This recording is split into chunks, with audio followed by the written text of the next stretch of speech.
Hello friends, இந்த வீடியோவில் ரமலான் நோன்பை பற்றி சிறப்புகளை பார்ப்போம். வாங்க வீடியோக்குள்ளே போகலாம்.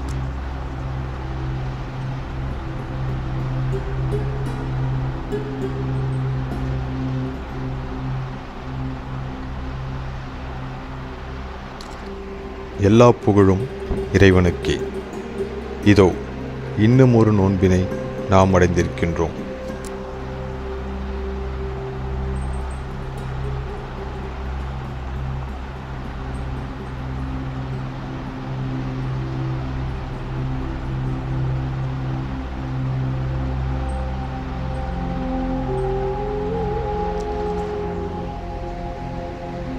தினமும் தொழுகைக்கு எழுபவர்களுக்கு நோன்பில் அதிகாலையில் எழுந்திருப்பது சிரமமாக இருக்காது. பயிற்சி இல்லாதவர்களுக்கு ஒரு சில நாட்களுக்காவது சிரமமாக தெரியும். வணக்க வழிபாடுகளில் அசட்டையாக இருப்பவர்கள் கூட இந்த ஒரு மாதத்தில் பயபக்தியுடன் இருக்கிறார்கள். ஆனால் இஸ்லாத்தின் கோட்பாடுகள் வாழ்நாள் முழுவதும் கடைபிடிப்பதற்கு ஏற்ற வகையில் மிக எளிதாக இருப்பதற்கு என்பதை நம்மில் பலரும் உணர்வதில்லை. வணக்க வழிபாடுகளுடன் பொய், புறம், கோல் போன்ற வீணான பேச்சுகளை தவிர்ப்பது, தான தர்மங்கள் செய்வது போன்ற நல்ல செயல்களை வாழ்நாள் முழுவதும் கடைபிடிப்பது நம்பிக்கையாளர்களின் சில அடையாளங்களாகும்.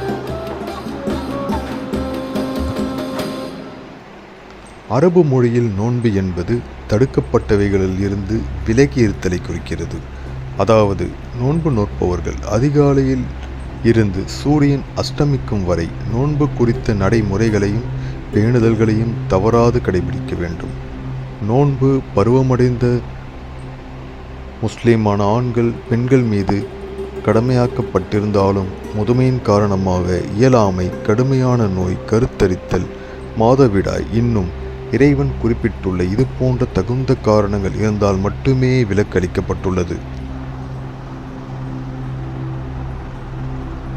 தகுந்த காரணங்களின்றி நோன்பை விடுபவர்களுக்கு திருமறையில் பரிகாரமும் இறைவன் கூறியுள்ளான். நோன்பு என்பது தீய எண்ணங்களிலிருந்தும் தீய செயல்களிலிருந்தும் நம்மை தடுத்துக் கொள்கிறது. நோன்பு காலத்தில் செய்யப்படும் ஒவ்வொரு நன்மையான செயலுக்கும் 10 முதல் 700 மடங்கு வரை கூலி கொடுக்கப்படுகிறது. நோன்பு என கூறியது அதற்கு நானே கூலி கொடுப்பேன் என்று இறைவன் கூறுகிறான். நோன்பாளிகளின் அந்தஸ்து மறுமையில் உயர்த்தப்படும். நோன்பாளிகளுக்கான ரையான் வாசல் வழியாக அவர்கள் கவனம் நுழைவர். ஆனாலும்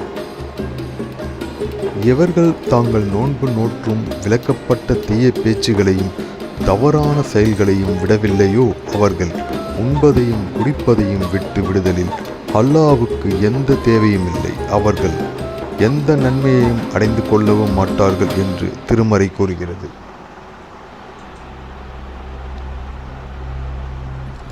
நோன்பின் ஒரு மாதம் என்பது மனிதர்களை வாழ்நாள் முழுவதும் இறைவனுடைய கட்டளைகளுக்கு கீழ்ப்படிய செய்வதற்கும் இறையச்சத்தோடு வாழச் செய்வதற்குமான சிறந்த பயிற்சி பட்டறையாகும்.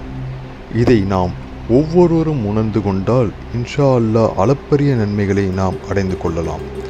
இது நோன்பு காலம். இந்த ஒரு மாதம் நாம் இறையச்சத்துடன் நடந்து கொள்வேன் என்று ஒரு மனிதன் நினைத்தால் அவர் அந்த ஒரு மாத காலத்திற்கான நன்மைகளை மட்டுமே அடையலாம். மற்ற 11 மாதத்தில் நம்முடைய செயல்களுக்கு நாம் இறைவன் முன் குற்றவாளிகளைத்தான் பார்க்கப்படுவோம். அல்லாஹ்வே மிக அறிந்தவன், மிக்க ஞானமுடையவன். ரமலான் மாதம் இறைவனின் பேரருளையும் பாவ மன்னிப்பையும் நற்கூலிகளையும் சுமந்து வருகிறது என்பதை உணர்ந்து கொண்டால் நோன்பு நோற்றுக்கொண்டு தேர்வுக்கு தங்களால் படிக்க முடியாது என்ற மாணவர்களும், வெளியில் சென்று வேலை செய்ய முடியாது என்ற சில ஆண்களும், கடினமான வேலைகளை செய்ய முடியாது என்ற சில பெண்களும் நினைத்து நோன்பை விடும் நிலை வராது. இந்த ரமலானின் நம்முடைய பேணுதலும் இறை அச்சமும் அதிகரித்தல் எவ்வளவு முக்கியமோ அதைவிட முக்கியம் இவை இரண்டையும் நம் இறுதி மூச்சு வரை உயிர்ப்புடன் வைத்திருப்பதாகும்.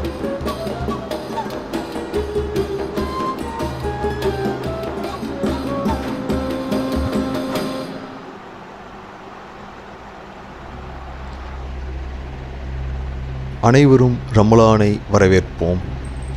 நன்றி, வணக்கம்.